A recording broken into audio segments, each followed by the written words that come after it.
So guys, in this section, we will talk about the urinary bladder. We already talked about the blood vessels supplying the urinary bladder, the superior and the inferior vesicular artery in the branches of the internal iliac. From the PGMA exam point of view, what is important in the bladder is to know that how the interior of bladder looks like, what are the features we have inside, and also the extension of certain muscles of the ureter into bladder and bladder muscle into the urethra. So for that, we need to open up the bladder and see the interior of it. So let's look into the interior of the bladder first, and then followed by we'll talk about the nerve supply as well.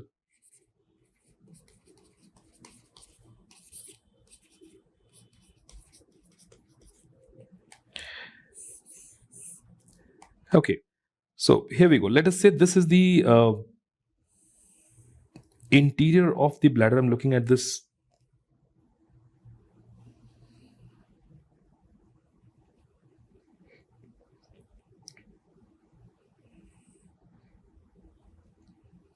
Let's presume that is a prostate gland.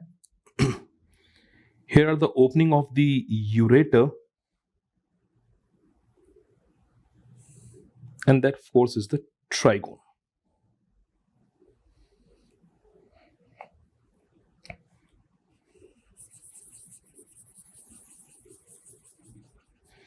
So some important 4 or 5 questions you will see that which can be asked from the interior of the bladder.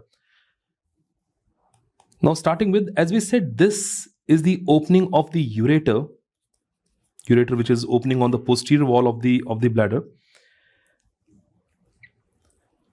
So what you see between the two ureteric opening, there is an elevation here which can be an important landmark in the cystoscopy, and that is called as the interureteric ridge. This elevation is called as the interureteric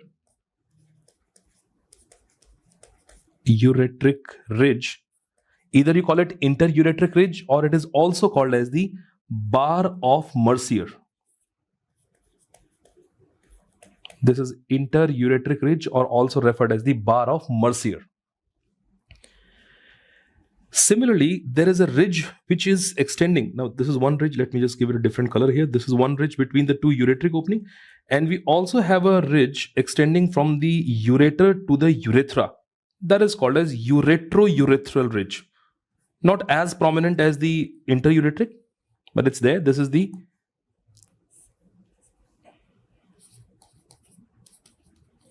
ureterourethral ridge. Uretrourethral ridge.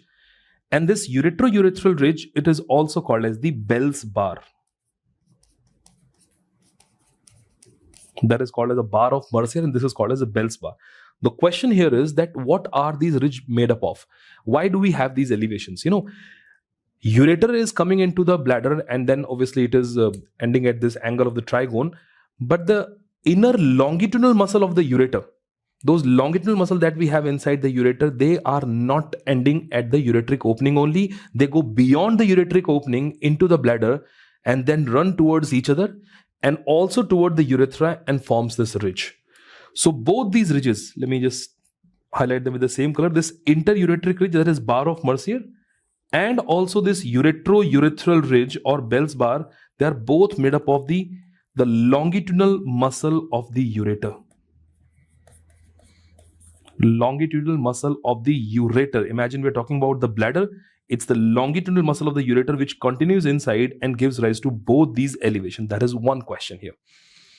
The interureteric ridge and also the uretrourethral ridge.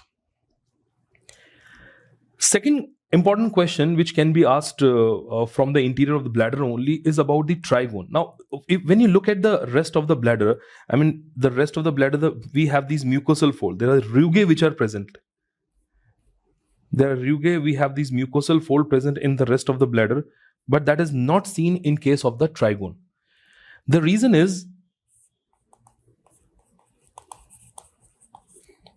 why the trigone is smooth? The reason for the trigone being smooth is because the mucosa of the trigone is directly adherent to the underlying musculature. There is no submucosa in this case. Submucosa is the one which is present. The connective tissue in the submucosa will give rise to these folds.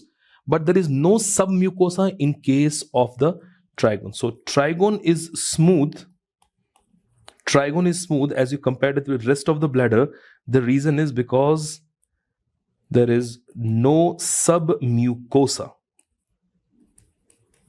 That also could be a good question to be asked. The reason for the trigone to be smooth is because there is no submucosa in case of the trigone. Another important question from the interior of the bladder could be, in male bladder, you will see that elevation close to the apex of this trigone here. And this elevation, guys, is called as the uvula vesicae. That is the uvula vesicae. Now, this uvula vesicae is because of what? That again could be a question. This uvula vesicae, this tongue-like projection that we have, this uvula-like projection that we have in the apex of the trigone, it is because of the median lobe of the prostate. It's the median lobe of the prostate which produces this elevation called as the uvula vesicae. Now, we said ureteric muscles, that is longitudinal muscle of ureter, is continuing inside the trigonal part and forming these ridges. The trigonal muscles are the one which will go beyond the trigone, and they will also produce an elevation into the posterior wall of the prostatic urethra. And that elevation is called as urethral crest.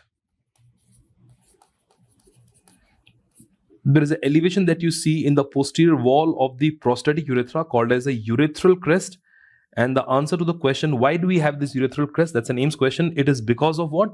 It is because of the trigonal muscles.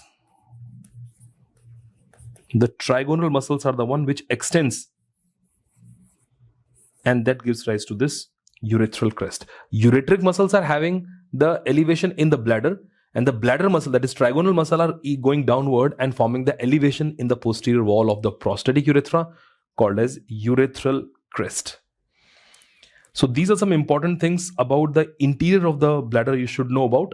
These elevations, what muscles they are because of. Trigone is smooth because of no submucosa in that part. Extension, the median lobe of the prostate producing this uvula vesicae, and this elevation called as urethral crest, that is because of the muscles of the trigone. Knowing the interior of the bladder, guys, another important thing that in the bladder you should know is about the sphincters and the detrusor muscle. What nerves are supplying them? What sympathetic and parasympathetic nerve and somatic nerves are supplying the bladder? That is also important. So let us talk about the nerve supply of the urinary bladder.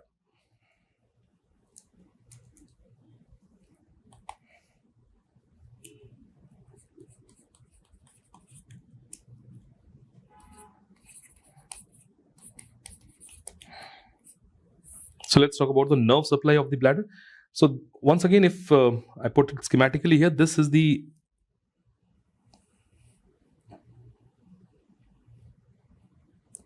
bladder, and let us say this is the internal urethral sphincter, and let me put this external urethral sphincter here.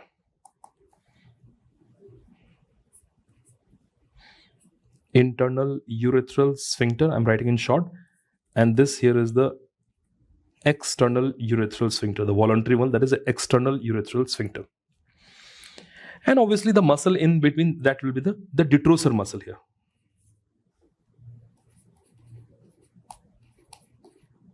That is a detrusor muscle in that region. So it's all about knowing the nerve supply to these muscles, that is detrusor, to the internal and the external urethral sphincter. Okay, starting with the sympathetic nerve first.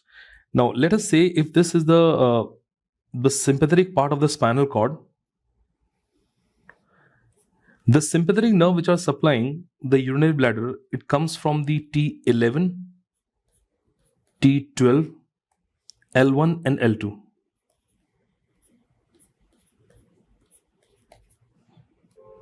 We're talking about the sympathetic nerve, guys. We're talking about the sympathetic nerves, thoracolumbar outflow, T1 to L2, out of which T11 to L2 nerves, these are the ones which will come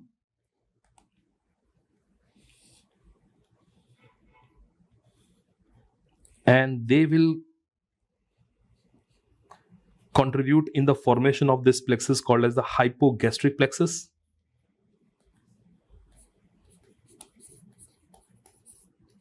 Well, hypogastric plexus which will then form the vesicular plexus. Hypogastric plexus is having sympathetic and parasympathetic component both. We are looking at the sympathetic component now.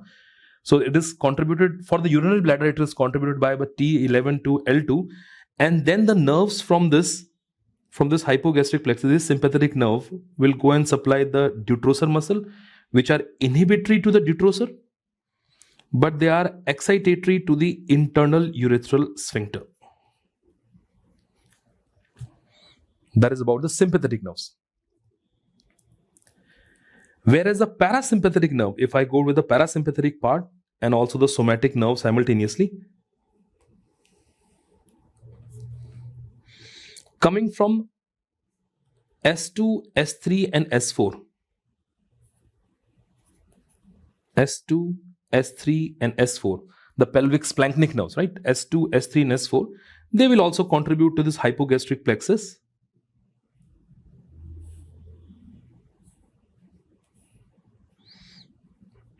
Let me write in short, that is hypogastric plexus. And then again from this hypogastric plexus, the nerve which are going supplying the detrusor muscle and internal urethral sphincter, exactly opposite to what sympathetic were doing. They are excitatory to the detrusor muscle and they are inhibitory to the internal urethral sphincter. These nerves here are the nervi erigentis. Coming from S2, S3 and S4, these pelvic splanchnic nerves, they form the nervi erigentis, which are excitatory to the detrusor muscle and they're inhibitory to internal urethral sphincter. S2, S3, S4 is not only the parasympathetic component of the spinal cord, this also gives rise to the somatic nerves also, like usual somatic nerves which comes out. So one of the important somatic nerve coming from S2, S3, S4 is the pudendal nerve. And that pudendal nerve is supplying the voluntary sphincter, that is external urethral sphincter. So coming from this S2, S3 and S4 again, this nerve which is going and supplying this external urethral sphincter, that is the pudendal nerve. That is a pudendal nerve which is supplying this external urethral sphincter. This is the bare minimum you should know about the nerve supply of the urinary bladder. The sympathetic nerves which are coming from T11 to L2, contributing to hypogastric plexus, and the nerves then are spreading to the detrusor and internal urethral sphincter. Inhibitory to the detrusor, excitatory to internal urethral sphincter. Nervi erigentis, formed by the pelvic splanchnic nerve S2, S3, S4, excitatory to the detrusor, inhibitory to internal urethral sphincter. And then somatic nerve, that is pudendal nerve, coming from, this is the parasympathetic component, isn't it? This is the parasympathetic component, the nervi erigentis. And pudendal nerve is the somatic nerve.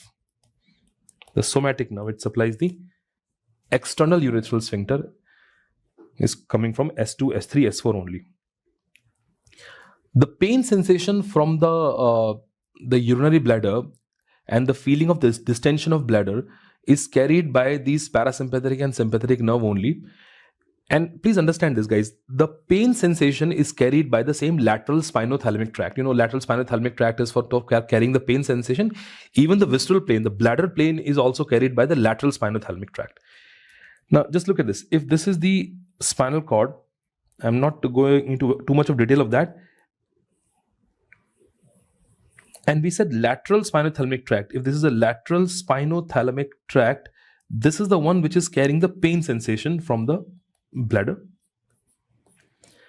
Awareness of the distension of the bladder, that sensation is carried by the dorsal column tract. It's through the dorsal column tract that awareness of the distension of the bladder is carried.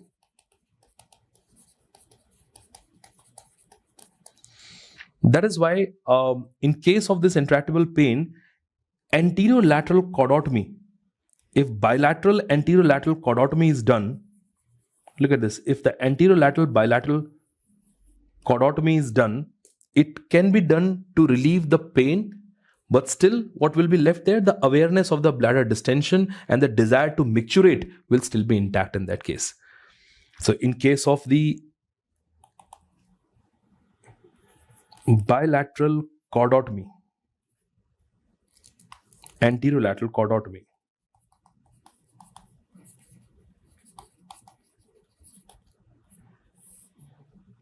if it is done, So obviously the pain, the fibers which are carrying the pain, they are the one which are demolished in this case in the anterior lateral chordotomy. But what will be preserved? The dorsal column tract is preserved, and that is why, as I said, the awareness of the distension of bladder will be still intact. So this is about the the urinary bladder, the interior of the bladder, the important nerve supply, that what nerve supplies with sphincter, and about that where the pain sensation and the distension awareness in the spinal cord will run through.